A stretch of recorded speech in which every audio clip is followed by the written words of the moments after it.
Ժամը 17-ներ Open Media-ի ուղիղ եթերում Renews լրատվականը շարունակում է իր աշխատանքը, մենք աշխատում ենք հանուն Հայաստանի Հանրապետության, ես Անինեմ Զաքարյան, շատ բարի օր։ Վարչապետի մամուլի քարտուղար Նազելի Բաղդասարյանը հայտնել է, որ Նիկոլ Փաշինյանը հոկտեմբերի 29-ից 30-ը աշխատանքային այցով կլինի Ֆրանսիայի Հանրապետությունում։ Ըստ նրա, վարչապետը կմասնակցի Փարիզի խաղաղության 8-րդ համաժողովին։ Նախատեսված են նաև երկկողմ հանդիպումներ, մասնավորապես հոկտեմբերի 30-ին Ելիսեյան պալատում կկայանա Փաշինյանի հանդիպումը Ֆրանսիայի նախագահ Էմանուել Մակրոնի հետ։ Մեկնելուց առաջ Նիկոլ Փաշինյանը սոցիալական ցանցում հրապարակած տեսանյութում անդրադարձել է Տեր Արամ Ասատրյանին կարգալույց հռչակելու ամենայն հայոց կաթողիկոսի որոշմանը։ Հղում անելով կանոնագիր հայոցին, վարչապետը պնդել է, որ նա ինքը կարգալույծ է կուսակրոնության ուխտը դրժելու պատճառով եւ հետեւաբար իրավունք չունի կարգալույծ անելու մեկ այլ հոգեվորականի։ Փաշինյանը կրկին ասել է, որ գալիք կիրակի եւս մասնակցելու է Հովհաննավանքում Տեր Արամի կամ կարգալույց հռչակվելուց հետո Ստեփան Ասատրյանի մատուցած պատարագին։ Կանոնագիրք հայոցի համաձայն Կտրիչ Ներսիսյանը չի կարող լինել ամենայն հայոց կաթողիկոս, որովհետև դրժել է կուսակրոնության ուխտը եւ այդ փաստի բերումով կարգալույծ է։ Հետևաբար կարգալույծը չի կարող կարգալույծ անել, հետևաբար Տեր Արամ Ասատրյանը կարող է պատարագ մատուցել Հովհաննավանքում եւ ես ինչպես նախորդ կիրակի, այս կիրակի նույնպես Հովհաննավանքում մասնակցելու եմ Սուրբ եւ անմահ պատարագին։ Անձնական կյանքին առնչվող գաղտնի տեսագրությունների հրապարակման հարցն այսօր ազգային ժողովի հանձնաժողովների համատեղ նիստում բարձրացրել է Հայաստան խմբակցության քարտուղար Արծվիկ Մինասյանը, հետաքրքրվելով, թե արդյոք կառավարությունը պատրաստվում է լրացուցիչ միջոցներ հատկացնել անձնական տվյալների պաշտպանության ոլորտին ու պահանջել է հստակ գնահատական ննջարանում եւ բաղնիքում կատարված գաղտնի տեսագրությունների վերաբերյալ։ Ի պատասխան վարչապետի աշխատակազմի ղեկավար Արայիկ Հարությունյանը եւ ֆինանսների նախարար Վահե Հովհաննիսյանը դատապարտելի են որակել նման մեթոդները։ Վահե Հովհաննիսյանը նշել է, որ քննարկվում է անձնական տվյալների պաշտպանությամբ զբաղվող առանձին անկախ մարմին ստեղծելու հարցը, ինչի համար անհրաժեշտության դեպքում կհատկացվեն միջոցներ։ Դեռ ընդդիմադիր եղած ժամանակվանից դա վերաբերեր ընդդիմությանը, իշխանությանը, ես հրաժարվել եմ երբևէ այսպիսի մեթոդներով հրապարակված արված հրապարակումները մեկնաբանել, որովհետև երբ որ դու սկսում ես այսպիսի երևույթները մեկնաբանել, դու պարարտ հող ես ստեղծում, որպեսզի դրանք հետագայում նույնպես շարունակվեն։ Եվ միանշանակ պետք է համապատասխան մարմինները եւ ատյանները միջոցներ ձեռնարկեն հետագայում նման երևույթները կանխելու համար։ Արդարադատության նախարարությունում այս ուղղությամբ կա առանձին մարմին, որը զբաղվում է անձնական տվյալների պաշտպանության հարցերով։ Սակայն կա առաջարկ ստեղծել առանձին անկախ մարմին,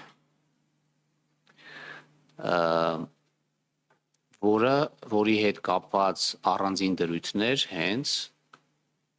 վաղը քննարկվելու է վարչապետի գլխավորությամբ։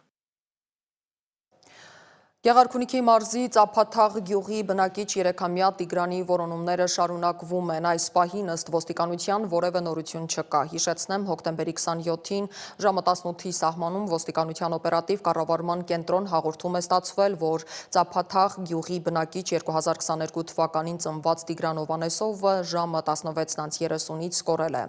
Որոնողական աշխատանքներին ներգրավված են քրեական ոստիկանության գլխավոր վարչության, Գեղարքունիքի մարզային վարչության եւ մարզի համայնքային ոստիկանության 5 բաժիններից շուրջ 150 եւ փրկարար ծառայությունից եւս 150 ծառայող, ինչպես նաեւ կինոլոգներ։ Օգտագործվում են անօդաչու թռչող սարքեր ու տեխնիկական այլ միջոցներ։ Որոնումներին մասնակցում են նաեւ Ծափաթաղի մերձակա բնակավայրերի բնակիչներ եւ տարբեր բնակավայրերից շուրջ 200 կամավոր։ Երեխայի անհետ կորելու դեպքի առթիվ նախաձեռնվել է քրեական վարույթ սպանության հոդվածով։ Դեպքի առնչությամբ ներքին գործերի նախարարությունը հայտարարություն է տարածել, որտեղ հորդորում է չտարածել չճշտված տեղեկություններ, որոնք կարող են վնասել որոնողական գործընթացին ու երեխայի ընտանիքի հոգեբանական վիճակին։ Ռիո դե Ժանեյրոյի հյուսիսային Ալեմաո և Պենյա թաղամասերում կոմանդո Վերմելյո հանցախմբի դեմ լայնածավալ գործողության ընթացքում սպանվել է առնվազն 65 մարդ, այդ թվում 4 ոստիկան։ 81 հոգի ձերբակալվել է, սա նահանգի պատմության մեջ ամենաարյունալի գործողությունն է։ Նահանգապետ Կլաուդիո Կաստրոն ուշ երեկոյան հայտարարել է, որ գործողությունը դեռ չի ավարտվել, որ փոխհրաձգությունը հանցախմբի ու իրավապահների միջև շարունակվում է։ Ոստիկանության գործողություններին ի պատասխան թմրավաճառները հակագրոհներ են սկսել ամբողջ քաղաքում Ռիոն վերածելով մարտադաշտի։ Որոշ ճանապարհներին նույնիսկ բարիկադներ են հայտնվել։ Միջազգային լրահոսին այսօր հետևում է իմ գործընկեր Անի Հովանիսյանը։ Հարավային Կորեան, որ ՆԱՏՕ-ի առանցքային դաշնակիցն է Ասիայում, սկսել է հեռանալ ռազմական դաշինքից, հաղորդում է Պոլիտիկոն։ Ըստ արևմտյան վերլուծաբանների, հանրապետության իշխանությունները կենտրոնացած են ներքին տնտեսական հարցերի լուծման և ԱՄՆ նախագահ Դոնալդ Թրամփի հետ երկխոսության վրա։ Թրամփը արդեն հանդիպել է նախագահ Լի Չեմյոնի հետ և քննարկել առևտրի և անվտանգության հարցեր։ Թրամփի այցի նախօրեին էլ Հյուսիսային Կորեան կես տարվա ընթացքում առաջին անգամ փորձարկել է բալիստիկ հրթիռ։ Դոնալդ Թրամփի Սի Ցզինփինին հանդիպման նախօրեին Պենտագոնի ղեկավար Փիթ Հեքսեթը հայտարարել է, որ Չինաստանը լուրջ անվտանգության սպառնալիք է ներկայացնում Ասիա-խաղաղօվկիանոսյան տարածաշրջանի համար։ Հեքսեթը նաև կարծիք է հայտնել, որ Միացյալ Նահանգները և նրա դաշնակիցները պետք է շարունակեն կառուցել ռազմական ուժ։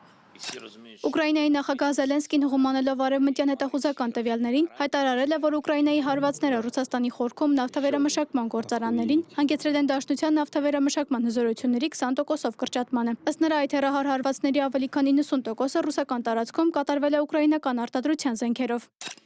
Իսրայելը վերսկսել է օդային հարվածները Գազա քաղաքին։ Ալ Ջազիրա հեռուստաալիքի տվյալներով հոկտեմբերի 28-ի երեկոյից ի վեր Գազայում իսրայելական ավիահարվածների հետևանքով զոհերի թիվը գերազանցում է 90-ը։ Մելիսա Փոթորիկը արդեն 4-րդ կատեգորիայի ուժգնության է հասել, այն արդեն մոտենում է Կուբայի ափերին։ Ջամայկայի հարավ-արևմուտքում գտնվող Սենտ Էլիզաբեթ թաղամասը ջրի տակ էր անցել։ Հարավ-արևմտյան Ջամայկայում ավելի քան կես միլիոն մարդու հորդորել են ավելի բարձր վայրեր տեղափոխվել։ Անի Հովանիսյան, Ռեոփեն մեդիա։ Իսկ Չեռնոգորիայում կիրակի օրվանից բարձրացած հակաթուրքական և հակաադրբեջանական ալիքը չի իջնում։ Հերցեգ Նովիի հին քաղաքում անցած գիշեր թուրքերին պատկանող խանութներ են հրդեհվել։ Վերջին 3 օրերին Պոդգորիցայում և Բարում հարձակումների են ենթարկվել կամ հրկիզվել Թուրքիայի քաղաքացիներին պատկանող խանութներ, բարեր, ավտոմեքենաներ, այլ օբյեկտներ։ Հուզումները սկսվել են, երբ կիրակի երեկոյան Պոդգորիցայի բնակչի են տանակահարել գիշերային Բարում մի կնոջ պատիվը պաշտպանելիս։ Միջադեպի գործով ձերբակալվել են մեկական թուրք և ադրբեջանցի ներգաղթյալ, ավելի ուշ ևս 45, որոնց մեծ մասին արտաքսում է սպառնում։ Տեղացիները պահանջում են վերանայել ներգաղթի քաղաքականությունը և Թուրքիայի ու Ադրբեջանի քաղաքացիների առանց վիզայի ռեժիմի ժամանակավոր չեղարկումը դարձնել մշտական։ Մեծ արագությամբ երկիր մոլորակին աստղակերպ է մոտենում, սակայն ՆԱՍԱ-ից վստահեցնում են, որ նույնիսկ տիեզերական չափումներով հսկայական աստերոիդը կարող է կանաչ մոլորակի կողքով անցնել։ Աշխարհի վերջի հետաձգման մասին կպատմի իմ գործընկեր Մերի Դանիելյանը։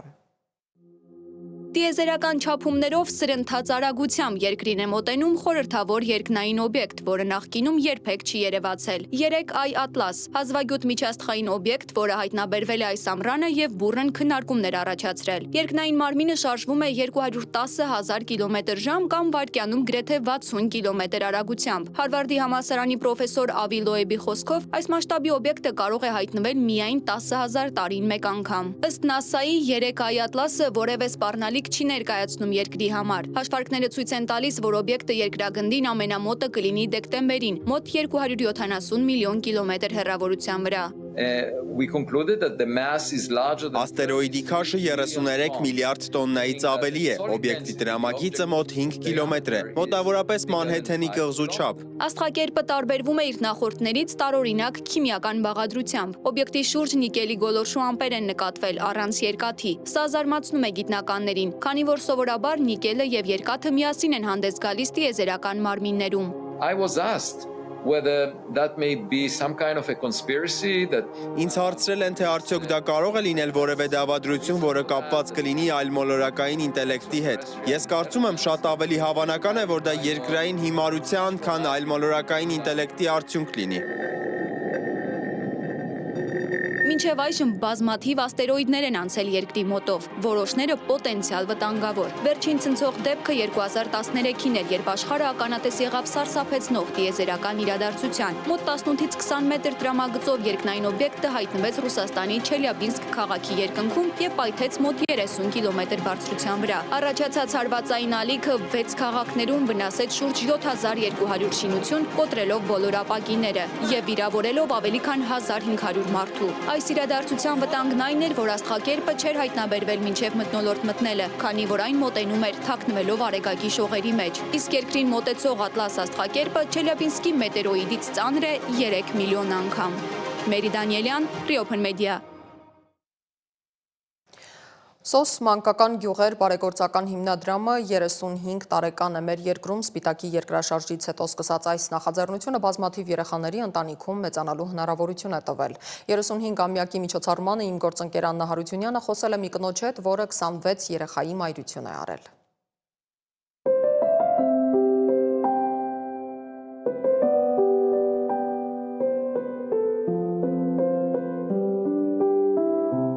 Երեխա են իմ մոտ եղել, հիմիկվադրությամբ 5-ն են, մնացած արդեն ավարտել են, մեծացել են, ամուսնացել են, երեխաներ ունեն։ 26 տարում 26 երեխաներ մեծացրած Իրինա Մուրադխանյանը SOS մանկական գյուղեր հիմնադրամի այն խորհրդանիշերից է, որոնք տասնյակ տարիներ Հայաստանում իրականացնում են մի առաքելություն՝ ընտանիք պարգևել այն երեխաներին, որոնք զրկվել են դրանից։ Իրինան հիշում է հիմնադրամին միացել է, երբ դեռ շինարարություն էր ընթանում։ Աշխատել եմ 3.5 տարի որպես SOS մորաքույր, իսկ հետո արդեն դարձել եմ SOS մայր, ընդունվել եմ որպես SOS մայր։ Յուրաքանչյուր երեխա ունի իր պատմությունը եւ իր ցավը, եւ SOS մոր համար ամենադժվարը հենց այդ ցավով ապրելն է երեխայի վստահությունը շահելու եւ նրա համար իսկական ընտանիք դառնալու համար։ Ամեն երեխայի հետ անցնում ես այդ կյանքը, որով ինքը անցել է, դու այդ ամեն ինչ իմանում ես ու այդ է դժվար։ Պետք է ընդունես,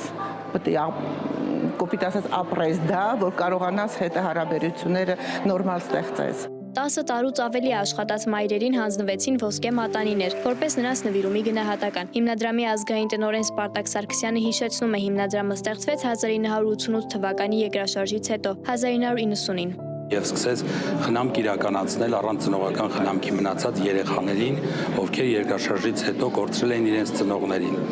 Այդ ժամանակ խնամքը իրականացվում էր SOS մայրերի միջոցով, որոնք ընտրվում էին հատուկ ստանդարտներով։ Տարիների ընթացքում կազմակերպության առաքելությունը փոխվել է։ Այսօր հիմնական շեշտը դրվում է ոչ թե հետևանքների, այլ պատճառների վրա, կանխելով երեխաների հայտնվելը խնամքի հաստատություններում։ Բացի խնամքի ծառայություններից, որը մենք տրամադրում ենք, վերջի 15 տարիներին կազմակերպությունը սկսել է ավելի ակտիվ աշխատանքներ իրականացնել կանխարգելման գործառույթի հետ կապված, քանի որ գտնում ենք, որ կանխարգելումը ավելի կարևոր է, որպեսզի երեխաները չհայտնվեն խնամքի հաստատությունում, ինչպես նաև մեզ մոտ։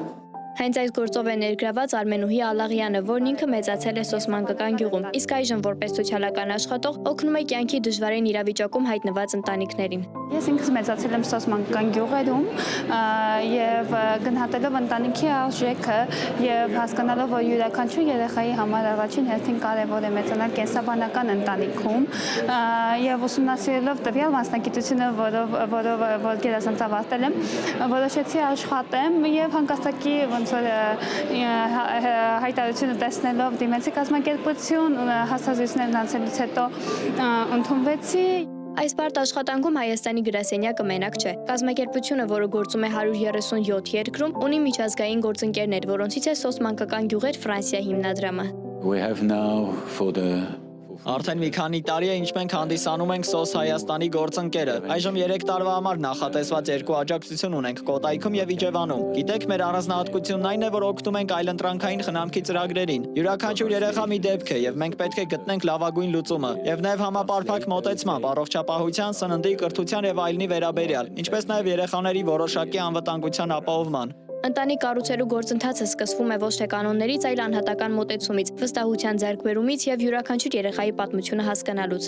Մենք իմանում ենք իրանք ինչ որտեղից են եկել, ինչ փորձառություններ են ունեցել։ Ու ըստ դրա արդեն ինքդ մտածում ես ոնց կարելի է վստահություն ձեռք բերես երեխայի մոտ։ Վստահության հետ էլ արդեն կգա սերը։ Օգնում ենք, որպեսզի կայունանան, կարողանան ինքնուրույն հաղթահարել իրենց կյանքի դժվարին իրավիճակները եւ հիմնական մեր նպատակն է, որպեսզի յուրաքանչյուր երեխա մեծանա սիրված եւ հասկացված ընտանիքում, այսինքն կանխարգելում ենք մանկալքությունը։ SOS մանկական գյուղեր հիմնադրամի 35-ամյա ուղին ոչ միայն միջազգային համագործակցության եւ սոցիալական աշխատանքի, այլև Իրինայի նման հարյուրավոր մարդկանց նվիրումի պատմություն է։ Աննա Հարությունյան, Ստեփան Տիգրանյան, Դավիթ Եղիազարյան, Reopen Media։ Եվ թողարկման վերջում եղանակի մասին հանրապետության տարածքում հոկտեմբերի 30-ի գիշերը շրջանների զգալի մասում սպասվում են տեղումներ, լեռնային շրջաններում թաց ձյան, հովտային շրջաններում անձրևի տեսքով, որոշ վայրերում տեղումները կլինեն հորդառատ։ Նոյեմբերի 1-ից 3-ը սպասվում է առանց տեղումների եղանակ, օդի տաքությունը հոկտեմբերի 30-ին կնվազի 6-ից 9 աստիճանով, նոյեմբերի 1-ից 3 աստիճանաբար կբարձրանա 2-ից 4 աստիճանով։ Այսքան այս ժամի համար ես Անի Զաքարյանն եմ, ձեզ հրաժեշտ եմ տալիս, բարի ու խաղաղ երեկո բոլորիս։